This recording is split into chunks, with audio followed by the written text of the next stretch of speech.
97 жыл күзде әскерге қатарына шақырылдым.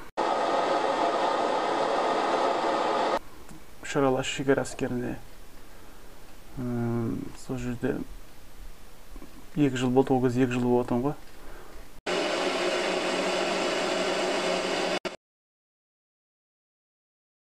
Бұл жерде үйренгенім тәртіп. Адамды негізі әскер тәртіпке бағыну үйретеді екен. Тыңдауға, өзінің шені жоғары адамдарды тыңдауға үйретеді екен, бағынуға үйретеді. Менің есімім Молдабек Серік, жасым 34-те, зергермін.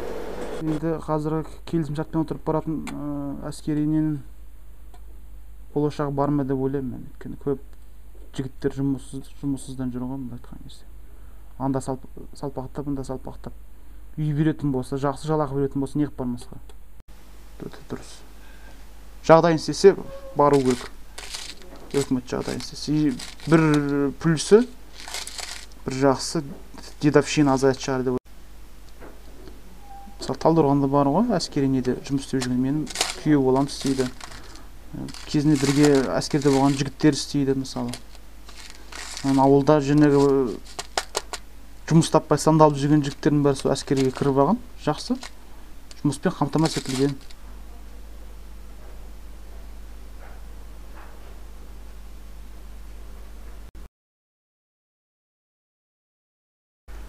Әскерге шақырылған кезде ойлаған мен, сол жақта қалып карьера істесем ба деп, сол жақта контракт. Бірақ барғаннан кейін ойым бірден өзгерді. Өйткені маған сәйкес келмейді екен. Себебі мен шығармашылықтың адамымын да, әрдайым шығармашылық жұмыстар істегім келеді.